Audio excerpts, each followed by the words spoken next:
Everyday blessing, berkat setiap hari. Becoming a doer of the word, menjadi pelaku firman. Yakobus 1 ayat 22. Tetapi hendaklah kamu menjadi pelaku firman dan bukan hanya pendengar saja, sebab jika tidak demikian, kamu menipu diri sendiri. Seseorang pergi ke dokter karena merasa tidak sehat. Setelah memeriksa, dokter memberinya beberapa saran: makan makanan sehat, berolahraga, dan mengurangi gula. Orang itu mendengarkan dengan baik dan bahkan mencatat semua saran dokter. Namun setelah pulang, ia tidak melakukan satu pun dari nasihat tersebut. Beberapa bulan kemudian kesehatannya semakin buruk. Ia sadar bahwa mendengar nasihat saja tidak cukup. Nasihat itu harus dilakukan. Demikian juga dengan firman Tuhan. Mendengar firman saja tidak cukup jika kita tidak melakukannya dalam kehidupan sehari-hari.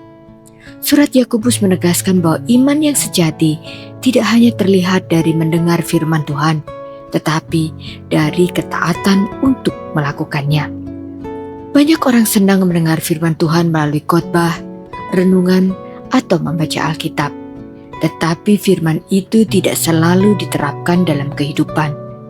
Yakobus mengingatkan bahwa orang percaya dipanggil untuk menjadi pelaku firman. Ada 3 kebenaran yang dapat kita renungkan dan pelajari, yaitu: pertama, firman Tuhan harus dilakukan. Yakobus menekankan bahwa kita harus menjadi pelaku firman.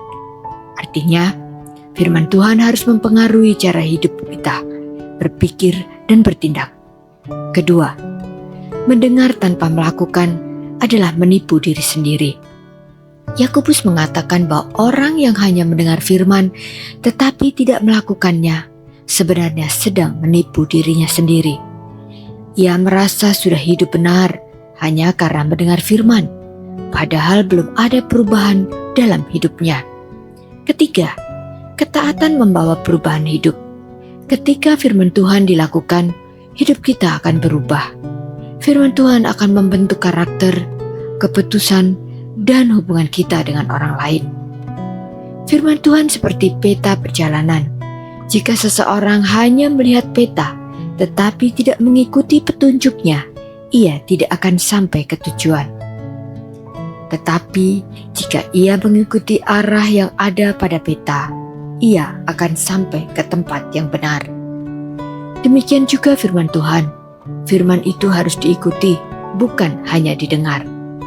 Surat Yakobus 1 ayat 22 mengingatkan bahwa iman yang sejati terlihat dari ketaatan kepada firman Tuhan. Mendengar firman adalah langkah awal, tetapi melakukannya adalah bukti bahwa firman itu hidup dalam diri kita. Ketika kita menjadi pelaku firman, hidup kita akan berubah dan menjadi kesaksian bagi orang lain. Misi kita hari ini menjadi pelaku firman dengan taat menghidupkan firman Tuhan dalam kehidupan kita. Mari kita berdoa. Tuhan yang penuh kasih, kami bersyukur atas firman-Mu yang mengajar dan menuntun hidup kami. Tolong kami agar tidak hanya menjadi pendengar firman, tetapi juga pelaku firman dalam kehidupan sehari-hari. Berikan kami hati yang taat dan keberanian untuk melakukan kehendak-Mu. Di dalam nama Tuhan Yesus kami berdoa. Amin.